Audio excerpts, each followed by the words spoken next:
Hi everyone, I've got a card to show you today. I am still playing with my You Are Amazing project kit, and yesterday in my video I told you I would show you how to do the embossing on the card bases that are in here, because the card bases that are in here, they're not the regular cardstock. They have a white core in them. So if you emboss these, then you can take the top surface off and you can be left with this pretty finish. And I love how this one turned out. I'm having a really good time with this Sand and Sea embossing folder, or it's called the Seashells 3D embossing folder. Sorry, it comes from the Sand and Sea suite. So what I did is I just ran it through, and this is a 3D embossing folder, so that means you only need the one plate. And when it comes out, it's already starting to get a little bit distressed, but we're going to distress it some more. So this is an old technique, but a goodie. I love it. So I'm going to put this to the side, and then I'm going to bring in, and this is an old Stampin' Up. They used to sell these sanding blocks, and you could get pieces to redo your sanding. But I'm sure you can find something, just to do your nails with, just anything to take that top layer off, and it doesn't take very much at all. So all you want to do is you just want to start sanding, and it'll take the color off and it will reveal the white core that's in there. So just keep sanding until you get it to where you want it to be. Don't go crazy and take it all off. It just needs some just to pop, I think, but it's your card. If you like it, a lot more distressed, just keep sanding. So what I did is I sanded it, and then I took a Kleenex and I just wiped the dust off. And see how it reveals that pretty pattern? So pretty. I hope you can see that. And then what I did is I wanted a little bit of sparkle. So of course bring in the Wink of Stella and just go over the raised parts just to add some sparkle to this, because the ribbon that I use with it is the Pretty Peacock and the Old Olive, and it has some sparkle to it. So of course the background paper has to have some sparkle too. So just keep adding until you get the look you want. If you don't like a lot of sparkle, you don't have to, but I do love sparkle. So just brush it over. Pay attention to these little twiggy things in here. What is that, coral maybe? So just keep adding until you get it the way you want it. And with this one, I actually wanted to add a little bit of Pool Party, because I thought that when I took the top layer off, it kind of looked like it had a little bit of a blue cast to it. So what I would do is I would just take my,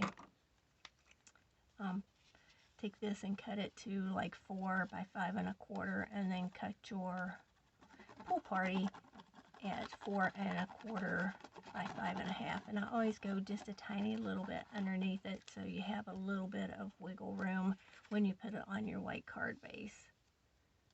So just add this, and it just, just gives it a little bit. It doesn't have to have a whole lot, but I think it just adds something to it. So then I thought, well, instead of having a white sentiment, let's just put the Pool Party and bring that in another way. And then I had these little hearts left over, and I showed you where I cut these from just a scrap from the kit, the project kit. I don't know where my little scrap is, but in the kit there are pieces, if you want to cut that, but there are scraps in there that you can actually cut and get some hearts, and they're the Pretty Peacock, and they're just so pretty from that foil. So I wanted to add that to, oh, here's my scrap. I knew I had it. So this is just a scrap from it, and I just ran it through, and you get a bunch of hearts popped out. Can you ever have too many hearts? I think not. I do love hearts. So let's just add a little bit of glue to that. And then just bring in my pick tool. Just take a teeny tiny little bit, and it makes it easier to pick this heart up and place it down. And then you can just clean your pick tool off.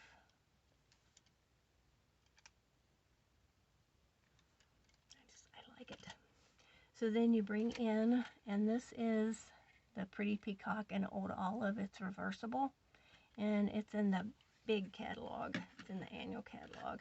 So what I do is you look at which side you want, and you can't go wrong with either side, but I just want the Pretty Peacock to show. So you try to keep it as flat as possible when you're tying it. You do need to turn it the other way so that the Pretty Peacock is up the right way.